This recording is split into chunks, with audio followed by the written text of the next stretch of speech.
विद्यार्थी मित्रों मारी यूट्यूब चैनल में तमारू हार्दिक स्वागत है। आज अपने प्रकरण 4 नी अंदर उदाहरण नंबर 20 જોઈએ तो એમાં अलग अलग ગણતરીઓ પાકા સરિયાની કરવાની છે। આપણે ગયા વખતે નફા નુકસાન ખાતાને કેવી રીતે સુધાય એ જોયું। આ વખતે આપણે પાકા સરિયાની કેવી રીતે સુધાય એ જોઈએ। એટલે પરીક્ષામાં બેમાંથી ગમે તે એક આવે તો આપણને આવી જાય। તો મિત્રો ઉદાહરણ નંબર 20 ની જે રકમ છે એ આ પ્રમાણે છે। 20 ની રકમ આ પ્રમાણે આપી છે। એમાં આપણને મૂડીને દેવા બાજુ રકમ 2016ના વર્ષની બધી શોધવાની છે। 17ની આપેલી છે અને બધા 16ની બધીની રકમ શોધવાની છે।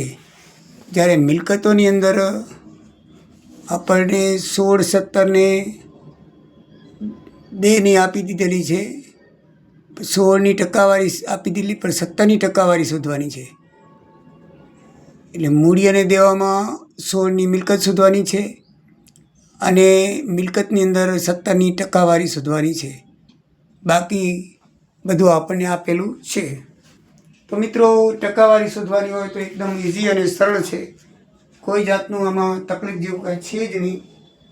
જવાબદારી બાજુની ટકાવારી શોધવાની છે, મિલકત શોધવાની છે, મિલકતની રકમ શોધવાની છે। તો તેમાં આ સૂત્ર લાગુ પડે કે 2016ના પાકા સરિયાનો સરવાળો ગુણ્યા જે તે જવાબદારી રકમ ભાગ્યા 100। એટલે પોતે જે તે જવાબદારીની ટકાવારી આપેલી હોય આપણને આપેલી છે તે દાખલાની અંદર 20 એને ભાગ્યા 100 કરો એટલે પોતે જે રકમ છે એ બધી આવી જાય। જ્યારે ટકાવારી શોધવાની છે મિલકતની તો એમાં જે તે મિલકતની રકમ લખો અહીંયા અને નીચે પાકા સરિયાની મિલકતનો સરવાળો ગુણ્યા 100 કરો એટલે ટકાવારી આવી જાય। આમાં આ બે સૂત્રનો ઉપયોગ કરવાનો છે। તો સૌથી પહેલાં આપણે 2016માં ટકાવારી પરથી કેવી રીતે મિલકતની રકમ જવાબદારી રકમ શોધાય તે જોઈએ। ઇક્વિટી શેરની રકમ શોધીએ તો મૂડી અને દેવા બાજુનો સરવાળો છે 50 લાખ જવાબદારીનો। એની ટકાવારી દાખલામાં આપી દીધેલી છે 20 ભાગ્યા 100 એટલે 10 લાખ આવે। એવી રીતે પ્રેફરન્સ શેરમાં 50 લાખ એની ટકાવારી 10 આપી ભાગ્યા 100 એટલે 5 લાખ આવે। સામાન્ય અનાજની અંદર સરવાળો તો બધામાં એક જ છે। 50 લાખ ગુણ્યા એની ટકાવારી 10 આપેલી છે ભાગ્યા 100 એટલે 5 લાખ આવશે। નફા નુકસાન ખાતાની જવાબદારીમાં 50 લાખ સરવાળો ગુણ્યા 20 ટકાવારી ભાગ્યા 100 એટલે 10 લાખ આવશે। 15% ડિબેન્ચરમાં 50 લાખ ગુણ્યા 10 ટકાવારી ભાગ્યા 100 એટલે 5 લાખ આવશે। બેંક ઓફ બરોડાની લોનની 50 લાખ સરવાળો ગુણ્યા 10 ટકાવારી આપેલી છે ભાગ્યા 100 એટલે 5 લાખ આવશે। ટૂંકા ગાળાનો દેવા 50 લાખ સરવાળો ગુણ્યા 8 ટકાવારી આપેલી છે ભાગ્યા 100 એટલે 4 લાખ આવશે। અને ચાલુ જવાબદારીમાં 50 લાખ સરવાળો ગુણ્યા 7 ટકાવારી ભાગ્યા 100 એટલે 3.5 લાખ આવશે। ટૂંકા ગાળાની જોગવાઈમાં 50 લાખ ગુણ્યા 5 ભાગ્યા 100 એટલે 2.5 લાખ આવશે। આ જ્યાં જ્યાં પ્રશ્નાર્થ ચિહ્ન લખેલા છે ત્યાં ત્યાં જવાબમાં આપણે રકમ લખી નાખવાની। મિલકતને લેણા બાજુ જોઈએ તો મિત્રો મિલકતને લેણા બાજુનો સરવાળો આપણને 66 લાખ આપેલો છે। એટલે મિલકતની રકમ ઉપર લખવાની જે તે મિલકતની એનો સરવાળો નીચે અને ગુણ્યા 100 કરો એટલે ટકાવારી આવી જશે। તો જમીનની અંદર જમીનની રકમ મિત્રો આપણને આપેલી છે 19,80,000 અને એનો સરવાળો મિલકત બાજુનો જેમાં ઉપર કાયમ રહેતો હતો સરવાળો એમાં નીચે કાયમ સરવાળો રહેશે। છેદમાં લખવાનો છે। જવાબદારીમાં ઉપર લખવાનો હતો, મિલકતમાં છેદમાં લખવાનો છે। ઉપર મિલકતની રકમ આવશે, છેદમાં એનો સરવાળો આવશે। અહીંયા ઉપર દેવાનો સરવાળો આવતો અને ટકાવારીનો ગુણાકાર થતો હતો। તો આ બે ડિફરન્સ છે, બાકી કાંઈ છે નહીં। તો મિલકતની રકમ છેદમાં મિલકતનો સરવાળો ગુણ્યા 100 એટલે 30 ટકાવારી જમીનની આવી। પ્લાન્ટના યંત્રોની કિંમત છે 6,60,000 ભાગ્યા 66,000 66 લાખ ગુણ્યા 100 એટલે 10 ટકાવારી આવી। મકાનની કિંમત છે 11,88,000 ભાગ્યા 66 લાખ ગુણ્યા 100 એટલે 18 ટકા આવી। બિનચાલુ રોકાણોની કિંમત છે 7,92,000 ભાગ્યા 66 લાખ ગુણ્યા 100 એટલે 12 ટકા આવી। ચાલુ રોકાણોની કિંમત છે 9,90,000 ભાગ્યા 66 લાખ ગુણ્યા 100 એટલે 15 ટકા આવી। સ્ટોકની કિંમત છે 6,60,000 ભાગ્યા 66 લાખ ગુણ્યા 100 એટલે 10 ટકા આવી। રોકડ અને રોકડ સમકક્ષની રકમ છે 3,30,000 ગુણ્યા 100 ભાગ્યા 66 લાખ 5 ટકા આવી। તો મિત્રો આ રીતે એની રકમ આપણને આવી અને એ રકમ શોધવાની સૂત્રથી હોય છે। એટલે શોધવાનું તો એકદમ સરળ હોય છે, કોઈ જાતનો કાંઈ વાંધો આવતો નથી। એકદમ ઇઝી અને સરળ રીતે આપણે શોધી શકીએ છીએ, બરાબર છે।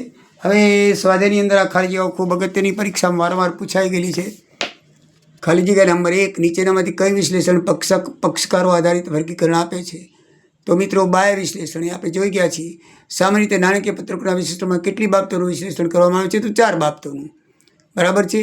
મિલકતોના ઉપયોગ અંગેની માહિતીનું ખાલી જગ્યાનું વિશ્લેષણ આપે છે, તો એ કાર્યક્ષમતાનું વિશ્લેષણ આપે છે.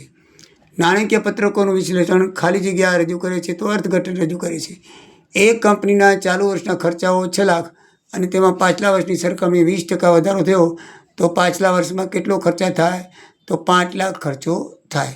એ આપણે જોઈ ગયા છીએ. તો મિત્રો આ રીતે આપણે જો કરીએ તો કેવી રીતે થશે એ સૂત્રની પ્રમાણે મદદથી આપણે કરીએ છીએ. બરાબર ને? તો હવે આપણે જો જોઈએ તો પ્રશ્નો છે, નાણાકીય વિશ્લેષણ એટલે શું?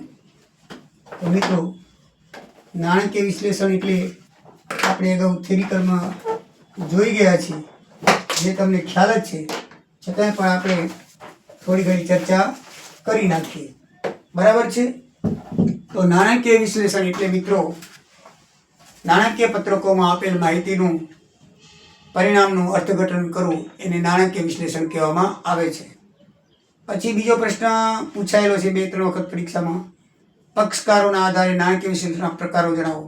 તો પક્ષકારોને આધારે નાણાકીય વિશ્લેષણના 2 પ્રકાર છે, બાહ્ય વિશ્લેષણ અને આંતરિક વિશ્લેષણ. પછી મિત્રો સમયના આધારે નાણાકીય વિશ્લેષણના પ્રકારો જણાવો. તો એમાં પણ 2 પ્રકાર છે, લાંબા ગાળાનું વિશ્લેષણ અને ટૂંકા ગાળાનું વિશ્લેષણ. પછી આડું વિશ્લેષણ એટલે શું? તો જુદા જુદા વર્ષના નાણાકીય પત્રકોની તુલના કરવામાં આવે તેવા પ્રકારના વિશ્લેષણને આડું વિશ્લેષણ કહે છે. અને ઊભું વિશ્લેષણ કોને કહેવાય? તો એક જ વર્ષના જુદા જુદા એકમોમાં જુદા જુદા નાણાકીય વર્ષની તુલનાત્મક સરખામણી કરવામાં આવે એને ઊભું વિશ્લેષણ કહેવામાં આવે છે.